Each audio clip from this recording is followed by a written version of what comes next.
Omaha's news leader, chronicling the stories and people making a difference in our community. This is KETV News Watch 7's Chronicle.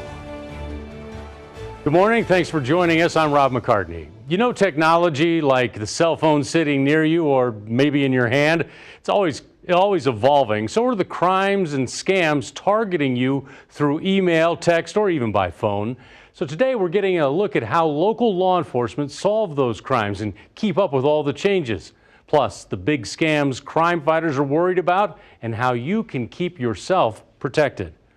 First, we have a warning on QR codes. They're supposed to make life easier, but cybersecurity professionals say those codes can be copied and then faked to steal your information.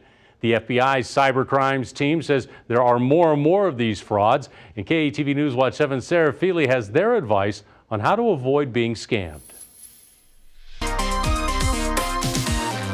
You likely saw the 30-second Coinbase ad during the Super Bowl, a QR code dancing across the screen, waiting for viewers to scan it and be introduced to Bitcoin. Everyone's using them now. Restaurant menus, apps, and financial transactions, all among the newer technology using QR codes. Most everyone scans QR codes using their mobile device, their phone. FBI Special Agent Jake Foyles says now scammers are using them too. Anywhere that QR codes are being used, there's that vulnerability there. He says the technology can be mimicked, so when you click on the link to open a website, you could get a phishing scam. A fraudster like this could create a website that looks very similar to the one that you're expecting to go to, but then steals your information, essentially. Another way scammers hijack QR codes is by asking you to install an app. Foyles says those apps could steal private information off your phone or even track your location. And for financial apps that have Bitcoin, Foyles says users have to be very careful when using QR creating websites to give their information out for transactions. He says some are malicious. What these websites were actually doing was generating a QR code that was a fraudulent Bitcoin wallet address. Foyles says you must inspect a website before opening it after your phone's camera scans the QR code. On Android, swipe over to the Google Lens, take a photo of the QR code, and inspect the URL to make sure it's legitimate. On Apple, it's even easier. Bottom right-hand corner, there's this little QR code icon. And if you instead select that, it'll give you more details about the QR code before sending you there. Foyles says the only way the FBI can investigate is if they're made aware through the IC3 Tips website. I think QR codes are definitely here to stay, and they're not inherently dangerous. But he says as QR codes grow in popularity, the scams will too. Sarah Feely, KETV News Watch 7. All right, and joining us now to talk about these crimes is Captain Jason Scott. He works in special operations with the Nebraska State Patrol. Captain, thanks very much for being here today. You bet. So if you could real briefly just tell me what you do, what your job is with the tech crimes. Sure. Yeah, I'm the commander of the Special Operations Division, and as a part of that, our Air Wing Division, SWAT team, K-9, hazardous device technicians, tech crimes, and intelligence all falls under special operations. And tech crimes is something that we've really doubled down on since about 2017. And why is that?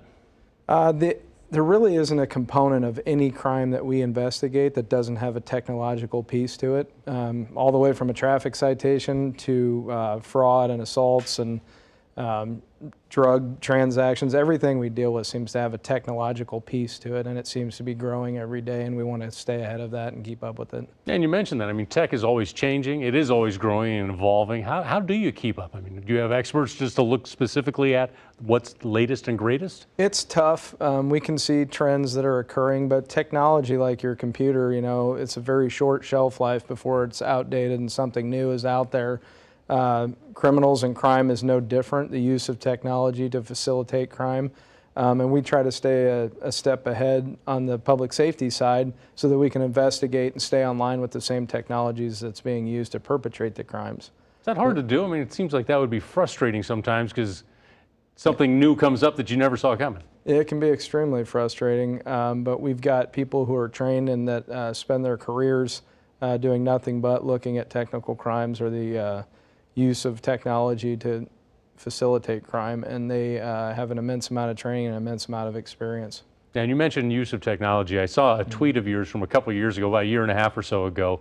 It was in Lincoln, and you said, "Our NSP tech crimes investigators cannot be outsmarted." It was a child pornography case. I mean, here's actually the tweet that was out there. It has a couple of photos with it. Suspect had a virtual server set up. What happened here? Is this common? It's not common. It's kind of why we tweeted it out. This person had a work expertise in IT infrastructure type stuff. So he himself was very advanced in using technology, and he had a very unique setup during the search warrant that morning. So just making note of the fact that it's all people in all places and all things that are utilizing technology, and our people won't be outsmarted. We're on top of the nationwide trends. And we try to stay in front of it to the best we can. Because that setup seemed fairly sophisticated. I mean, the depth, and you said the guy had a working knowledge of this already. Exactly. Are tech crimes getting more intricate? They are, for sure. And they're also international. It leaves the country oftentimes and is connected around the world. So we leverage our partnerships with federal agencies like FBI. We're involved with their task forces in the child exploitation and the cyber network intrusion stuff. What kind of technology do you use? Well, without getting too specific, like I said, there's technology everywhere in the day-to-day operations of the State Patrol. From the vehicle, there's body-worn cameras, digital cameras, there's in-car printers and computers and laptops, all the way to our Air Wing division that uses thermal imagery devices from the air. We have UAVs. We use social media to help us push messages in a timely manner. We've just got technology, it seems like, everywhere. Our tech crimes unit in particular does a lot of forensic examinations of cell phones and laptops, SD cards, any storage devices.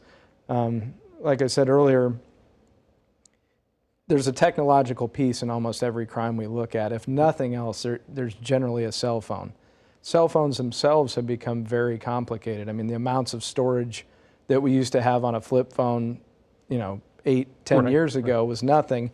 And now we've got, terabytes of storage on a mobile device. Those are the challenges we need to keep up with. And you have cyber crimes. How tough is it to track them? I mean, does everybody leave a digital fingerprint somehow?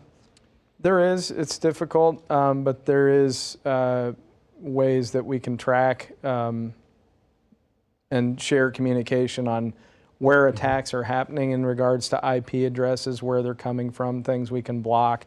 It's really, when it comes to cyber, it's a lot about information sharing, making sure that when we identify these threats, we share it statewide, nationwide, whatever the case may be, and that we're partnering with our federal agency partners to get the information out so we can stop the amount of victims that may occur. And I know also you use drones. I mean, drones are becoming increasingly more popular in crime fighting. How do you use those? Well, drones for us started off as an accident reconstruction tool. We took our time that we were having road closures on major fatality type accidents and cut it in half by using drones. It's safer for our officers, it's safer for everybody on scene.